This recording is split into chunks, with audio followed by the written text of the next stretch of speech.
Hello student, welcome in today's session. Today we are going to learn about the types of cells in the nervous system. Which cells included in the nervous system that we have seen today? First cell, that is the neuroglia or the glial cells. We know that neurons are the structural and functional unit of the nervous system. Our coordinating and chemical system, it is called as nervous system, and that nervous system, it is divided into central nervous system, peripheral nervous system and autonomous nervous system. Central nervous system having the brain and spinal cord, peripheral nervous system having the cranial nerve and spinal nerves, and autonomous nervous system having the again cranial nerves and spinal nerves with our voluntary and involuntary actions. Okay, but which cells are included in the central and peripheral nervous system? That first cells, that are the glia or neuroglial cells. What are meaning by the glia? These are the supporting cells in the CNS and PNS. Brain आणि spinal cord आणि PNS कशाला म्हणू आपण? Peripheral nervous system म्हणजे बॉडीच्या central part कडून कडेला जाणाऱ्या ज्या नर्व्स आहेत. क्रेनियम म्हणजे आपली जी कवटी आहे ब्रेनची, क्रेनियम पासून निघणाऱ्या नर्व्सला आपण क्रेनियल नर्व्स म्हणतो, आणि स्पायनल कॉर्ड वर्टिब्रल कॉलमच्या आत जो थ्रेड लाईक स्ट्रक्चर आहे which is a extension of a brain, that is called as spinal cord. आणि या स्पायनल कॉर्ड पासून निघणाऱ्या ज्या नर्व्स आहेत त्याला स्पायनल नर्व्स म्हणूयात.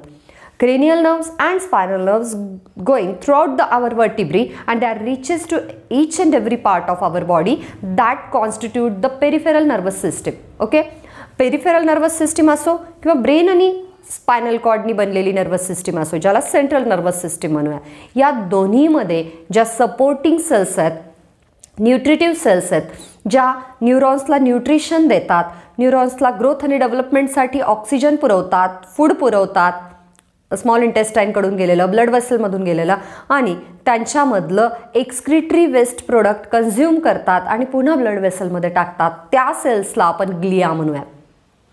What is neuroglia or glial cells? On neuroglial cells, these are the supportive, nutritive, helping assistant cells in the central nervous system as well as in the peripheral nervous system, which gives the nutrition to neuron, and they can consume the waste product from the neurons.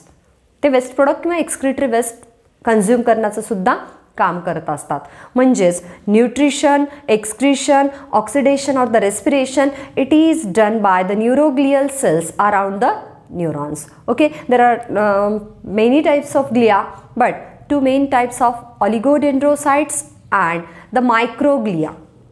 That oligodendrocytes, they form the medullated covering over the neurons, and the microglia that engulf the microorganism. That means that catches the microorganism, destroyed, kill it, and gives out the reduced material. Okay, म्हणजे ज्या cells दुसऱ्या सेल्सला खातात पण ते micro organism असतात त्यांना खातात आणि त्यांना नष्ट करून बाहेर टाकून देतात, अशा मायक्रोग्लिया. मायक्रोग्लिया आणि ऑलिगोडेंड्रोसाइट्स ह्या ग्लियल सेल्सचे टाइप्स आहेत. Okay, then the second one, that is the neuron. It is the structural and functional unit of that nervous system. मग ती पेरिफेरल नर्वस सिस्टम असू देत, ऑटोनॉमस नर्वस सिस्टम असू देत किंवा सेंट्रल नर्वस सिस्टम असू देत. ब्रेनचे, नर्वस सिस्टमचे बेसिक सेल्स त्यांना आपण काय म्हणतो? That is called as neurons. There are 3 types of neuron, that is the unipolar neuron, bipolar neuron and multipolar neuron, depending upon the processes extended from the neuron. Neuron पासून निघणाऱ्या ज्या processes आहेत त्यांचे extension आहेत त्यावरून त्यांचे प्रकार पडतात. युनिपोलार न्यूरॉन, ज्यामधून एकच एक्सटेन्शन निघतं, ज्या न्यूरॉनमधून, ज्या नर्व सेल्समधून एकच एक्सटेन्शन निघतं, एकच लांब भाग निघतो, त्याला आपण युनिपोलार न्यूरॉन म्हणू. ओके, कधी कधी युनिपोलार न्यूरॉन प्रोसेस एक निघते पण ती 2 भागात डिवाइड होते, म्हणजे ती वाटते बायपोलार न्यूरॉनसारखी पण असते एकच युनिपोलार न्यूरॉन, त्याला आपण सूडो युनिपोलार पण म्हणू शकतो. Bipolar neuron, the neuron which is having the 2 extension, 2 axonic end. न्यूरॉनचे 2 महत्त्वाचे भाग पडतात, वरचा सायटॉन्स आणि खालचा ॲक्झॉन. तर आपण इथे स्ट्रक्चर जे काढलेलं आहे, observe the diagram which is of multipolar neuron. ही मल्टीपोलार न्यूरॉनची डायग्राम आहे. आपण ही डायग्राम थोडीशी एक्सप्लेन करूयात. बघा, neuron, these are the type of nerve cells, these are the structural and basic functional unit of central nervous system, peripheral nervous system. इथे बघा तुम्ही न्यूरॉनचे दोन महत्त्वाचे भाग पडलेत. The long extension it is called as axon. या long एक्सटेन्शनला आपण ॲक्झॉन म्हणू. And these are axonic and axonic terminals. Okay. The upper part that is called as cyton. वरच्या या भागाला आपण सायटॉन म्हणूया. That is the cell body of neuron called as cyton, which is having a central ear nucleus with the nucleolus with nucleoplasm. Okay, and around it there is a presence of cytoplasm and the granular structures called as Nissls granule, and that Nissls granule, these are secreting the enzymes which is necessary for the production of neurotransmitter. न्यूरॉन्सचं काम काय असतं? आपल्या शरीरात संवेदना पोहोचवणं, बाहेर जे काय घडतं किंवा शरीराच्या आत जे काय घडतं त्याला रिस्पॉन्ड करण्यासाठी तयार करणं. पण यासाठी शरीराला काही केमिकल्स लागतात ज्यांना आपण न्यूरोट्रान्समीटर म्हणतो. त्यांचं वहन करणं, एकानंतर एक अरेंज असलेल्या न्यूरॉन्सला आपण नर्व म्हणू. अनेक नर्व मिळाल्या तर त्याला नर्व फायबर म्हणू.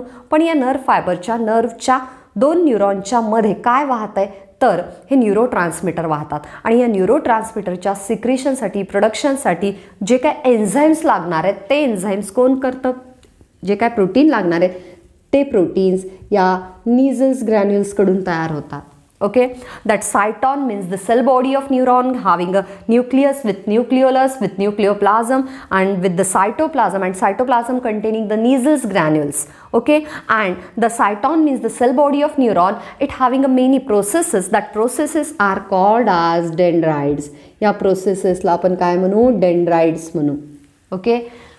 तर हे जे सायटॉन आहे, the cytons they are mainly present in the central nervous system. मधल्या मॅटरमध्ये ह्या सायटॉन्स प्रेझेंट असतात, व्हाईट मॅटरमध्ये. Okay. And the extension of the that neuron it is called as axon. या एक्सटेन्शनला आपण ॲक्झॉन म्हणूयात. It do not having the Nissls granule but it having the cytoplasm, and over that axon there is a presence of Schwann cells.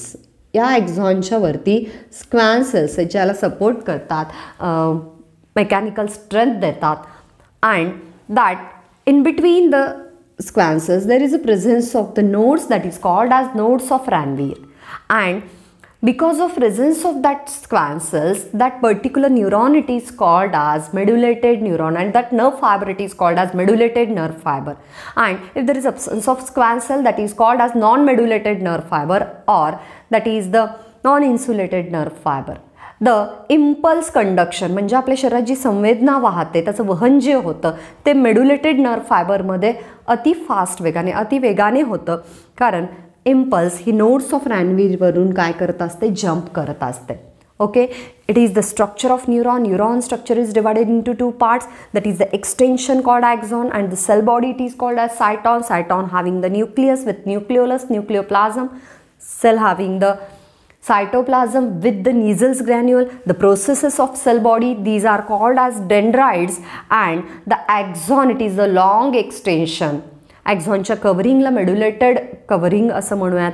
त्या cells आहेत त्यांना स्क्वॅन sale म्हणूयात. त्यांच्यामध्ये आपण म्हणूयात या ॲक्झॉनमध्ये Nissls ग्रॅन्युल नसतात आणि शेवटी ॲक्झॉनिक एंड आहेत. एका न्यूरॉनचे ॲक्झॉन एंड आणि खाली पुन्हा दुसऱ्या न्यूरॉनचे जे डेंड्राइड्स आहेत त्यांच्यामधल्या गॅपला आपण सिनॅप्सेस म्हणूयात. आणि ह्या सिनॅप्सेसचे प्रकार आहेत स्ट्रक्चरवरून. That is the axonic synapses, dendroaxonic synapses, dendrodendritic synapses. Okay, these are various types of synapses. दोन न्यूरॉन्स मधलं जे जंक्शन आहे त्याला आपण सिनॅप्सेस म्हणूयात, त्या गॅपला सिनॅप्टिक क्लेफ्ट म्हणूयात. तर ह्या न्यूरॉन्सचं स्ट्रक्चर आपण ऑब्झर्व केलं आणि आपल्याला दिसतंय की ही मल्टीपोलार न्यूरॉन आहे. There is a many extensions from the single cell body. एका याच्यापासून खूप सारे एक्सटेन्शन निघतात, त्याला आपण मल्टीपोलार न्यूरॉन म्हणूयात. Okay. Neurons are the basic cells of the central nervous system, and the masses of neurons it is called as nuclei. या न्यूरॉन्सच्या बंडल्सला, मासेसला कुठे? दॅट सेंट्रल नर्वस सिस्टीममध्ये. Masses of neurons in central nervous system it is called as nuclei. Central nervous सिस्टीममध्ये या न्यूरॉन्सचे जे bundles आहेत, group आहेत, त्याला आपण न्यूक्लिआय म्हणू. पण हेच मासेस ऑफ न्यूरॉन्स PNS मध्ये, पेरिफेरल नर्वस सिस्टीममध्ये, म्हणजे क्रेनियम, कवटी जी आहे आपल्या मेंदूची, तिथून निघणाऱ्या नर्व्स आणि आपल्या व्हर्टिब्रल कॉलममध्ये असणाऱ्या स्पायनल कॉर्डपासून निघणाऱ्या नर्व्स, ज्या हातापर्यंत, पोटापर्यंत, देन पल्विक गर्डल, देन पाय, या सगळ्या ऑर्गन्सपर्यंत जातात. क्रेनियल आणि स्पायनल नर्व्स, त्याला आपण PNS म्हणू. पेरिफेरल नर्वस सिस्टीममध्ये न्यूरॉन्सचं बंडल असेल, मास असेल, ग्रुप असेल, तर त्याला आपण गँग्लिया म्हणू.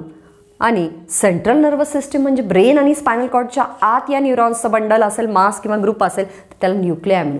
सेंट्रल नर्वस सिस्टीममध्ये न्यूरॉन्सचं मास म्हणजे न्यूक्लियाय आणि पेरिफेरल नर्वस सिस्टीममध्ये न्यूरॉन्सचं बंडल्स म्हणजे ganglia. Okay. Then what is the tract? Tract कशाला म्हणू आपण? It is the bundle of nerve fiber. Okay. Neurons एकाला एक लागून कंटिन्युएशन, ज्याला आपण नर्व म्हणतो. ॲक्झॉन्सचं कंटिन्युएशन, त्याला आपण नर्व म्हणू. ओके. बट नर्व मिळून नर्व फायबर बनतात आणि नर्व फायबरचं बंडल म्हणजे काय असेल? ट्रॅक्ट असेल. Okay. What is nerve? The bundle of nerve fibre. आता इथे दिलं आहे आपल्याला bundle of nerve fibre called as tract, but bundle of nerve fibre or axons that is called as nerves. या नर्व फायबरचं बंडल म्हणजे काय असेल? ट्रॅक्ट असेल. ॲक्झॉनचं बंडल म्हणजे नर्व्स असतील. Then what is the fasciculi? Okay. जसं आपण बघितले, खूप सारे न्यूरॉन्स म्हणजे नर्व फायबर, खूप सारे नर्व फायबर म्हणजे ट्रॅक्ट, आणि खूप सारे नर्व फायबरचे बंडल्स म्हणजे फॅसिक्युली. न्यूरॉन मिळून नर्व तयार होते, नर्व मिळून नर्व फायबर तयार होते, आणि नर्व फायबरचे खूप सारे बंडल मिळून फॅसिक्युली तयार होते. आणि या नर्व फायबरच्या या बंडल्सची सगळ्यात वरची कव्हरिंग असते इपिन्युरिलिमा, मधली कव्हरिंग असते एंडोन्युरिलिमा. Okay. Then what are the Schwann cells? Schwann cells कशाला म्हणू आपण? They make the insulating layer, insulating membrane over the axon. ॲक्झॉनवर जी इन्सुलेटेड मेम्ब्रेन म्हणते, ज्याला आपण मेड्युलेटेड नर्व फायबर म्हणू. Because of presence of Schwann cells the neurons are called as medullated neurons. And when there is absence of squamcell, it is called as non-medullated neurons. Okay. It is the medullated neuron and it makes the insulating covering, insulating membrane over the axonic end in peripheral nervous system. म्हणजेच cranial आणि spinal नर्वमध्ये ज्या neurons आहेत त्यांच्यावर अशी ॲक्झॉनवर covering बनवणं, जी insulating आहे, shock ॲब्झॉर्बिंग आहे, त्या पर्टिक्युलर लेअरला, मेम्ब्रेनला आपण काय म्हणूया? That is called as Schwann cells. Okay. Then what are the astrocytes? Astrocytes, these are the star-shaped cells which are glial cells present in that is the central nervous system. Brain आणि spinal कॉर्डमध्ये star shaped cells आहेत, ज्या supportive आहेत, nutritive आहेत, excretory आहेत फंक्शनमध्ये, त्यांना आपण काय म्हणू? ॲस्ट्रोसाइट्स म्हणू. And the last one that is called as ependymal cells. That ependymal cells, these are the squamous type of epithelium which lines the ventricles of the brain. ब्रेनचे वेंट्रिकल्स म्हणजे ब्रेनमध्ये ज्या पोकळ जागा आहेत, पोकळ्या आहेत, त्यांची जी लायनिंग आहे ती स्क्वॅमस टाईपच्या एपिथिलियल सेल्सनी बनलेली आहे. आणि ही लायनिंग काय करते? It circulate the cerebrospinal fluid. ब्रेनच्या कॅव्हिटीजमध्ये, स्पायनल कॉर्डच्या कॅव्हिटीमध्ये जे वाहतं त्या फ्लुइडला आपण सेरेब्रोस्पायनल फ्लुइड म्हणतो. जे डायन्सेफलॉनचं रूफ तयार करतं. आणि ह्या सेरेब्रोस्पायनल फ्लुइडचं फंक्शन नरिशमेंट आहे, एक्सक्रिशन आहे, खूप मेजर डिसीजेसमध्ये डायग्नोसिस आहे. तर या सेरेब्रोस्पायनल फ्लुइडला सर्क्युलेट करण्याचं काम या एपिंडेमल सेल्स करत असतात, ज्या वेंट्रिकल्सला लाईन करतात. And they are of squamous type. तर ह्या स्क्वॅमस टाईपच्या टिश्यूज आहेत. These are different types of cells which contribute to the nervous system. These are glial cells, these are neurons. Our glial cells are supportive nutritive cells around the neurons. Neurons are the structural and functional unit of nervous system. Okay. Then what are the nuclei? They are the masses of neuron in central nervous system called nuclei, and masses of neurons in peripheral nervous system, they are called as ganglia. Okay. Then bundles of nerve fibers called as tracts. Then bundles of axon nerve fiber called as fasciculi, and several bundles of nerve fiber that is called as fasciculi. Okay. Then squamcels, these are the cells which make the insulating membrane over the medullated neurons. And the astrocytes, these are star shaped cells present in the central nervous system. They are type of glial cells, supportive nutritive cells. And finally the ependymal cells, these are the cells which lines the ventricles of the brain. They are nutritive cells. Okay. And they circulate the cerebrospinal fluid and they are of squamous type of epithelium.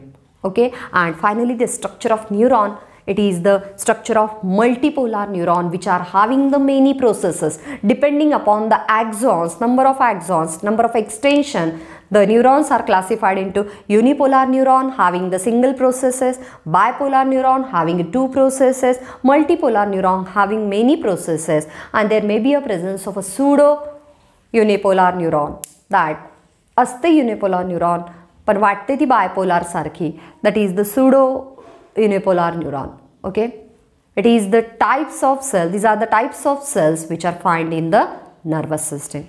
Thank you student for today's video.